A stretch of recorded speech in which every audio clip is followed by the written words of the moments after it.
and genetic studies, immunotherapy. Madam నా హృదయపూర్వక ధన్యవాదాలు తెలుపుతున్నాను. ఎందుకంటే మన నంద్యాలలో ఈ మధ్య కాలంలో జిల్లా అయింది. జిల్లా కాకముందే ఇక్కడ ఇంత పెద్ద క్యాన్సర్ హాస్పిటల్ ఏర్పాటు చేయడం అనేది ఈ ప్రాంత ప్రజలందరికీ కూడా ఒక మంచి అవకాశము. మరి ముఖ్యంగా రోటరీ ఇంటర్నేషనల్ సంస్థ ఈ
టైమ్స్లో క్యాన్సర్ అనేది చాలా పెరిగిపోయింది, చాలా కామన్ అయిపోయింది.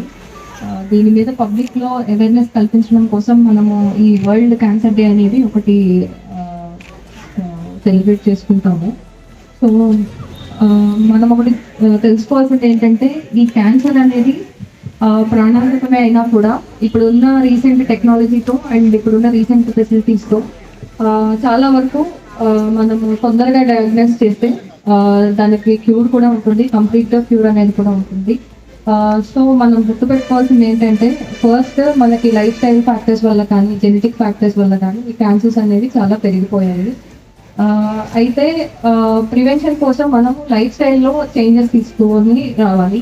ఫస్ట్ ఏంటంటే హెల్దీ ఫుడ్ తినడము, అట్లాగే రెగ్యులర్గా ఎక్సర్సైజ్ అవి చేయడం, ఫిజికల్లీ యాక్టివ్ ఉండడం, ఇవన్నీ కూడా చాలా ఇంపార్టెంట్. ఇప్పుడు మనకున్న స్ట్రెస్ వల్ల వాటి వల్ల మనము ఫిజికల్ ఎక్సర్సైజెస్ మీద కానీ ఇట్లాంటి వాటి మీద ఫోకస్ చేయట్లేదు అండ్ మెంటల్ హెల్త్ మీద కూడా. ఇవన్నీ కూడా క్యాన్సర్కి కాంట్రిబ్యూటరీ ఫ్యాక్టర్స్. సో వీటి మీద దృష్టి పెట్టి మనం ప్రివెన్షన్ మీద ఫోకస్ చేయాలి. At the same time diagnosis కూడా చాలా చాలా ఇంపార్టెంట్. ఎందుకంటే ఎంత త్వరగా డయాగ్నోస్ అయితే అంత హై ఛాన్సెస్ ఉంటాయి కంప్లీట్గా క్యూర్ అవ్వడానికి. సో ఇప్పుడున్న మనకి ఫెసిలిటీస్ని బట్టి డయాగ్నోసిస్ కూడా చీపర్ అయింది. అండ్ ఆల్సో చాలా మెడికల్ ఫెసిలిటీస్ ఇలా మెడికల్ క్యాంప్ ఇట్లాంటివి పెట్టి ప్రజల్లో ఫ్రీగా కూడా డయాగ్నోస్ చేయడానికి హెల్ప్ చేస్తున్నారు. సో ఇవన్నీ దృష్టిలో పెట్టుకొని అండ్ స్టిగ్మాని భయాన్ని వదిలి అందరూ ముందుకు వచ్చి ఇలాంటి ఫెసిలిటీస్ యూటిలైజ్ చేసుకోవాలి. At the same time treatment కూడా టెక్నాలజీతో పాటు మనకి అందుబాటులోకి వస్తుంది.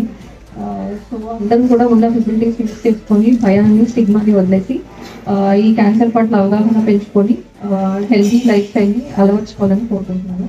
అండ్ ఈ వరల్డ్ క్యాన్సర్ డే సందర్భంగా ఈ ఉదయానంద హాస్పిటల్ వాళ్ళు ఏదైతే ఈ ప్రోగ్రామ్ ఈవెంట్ ఆర్గనైజ్ చేశారో దాన్ని నేను అప్రిషియేట్ చేస్తున్నాను.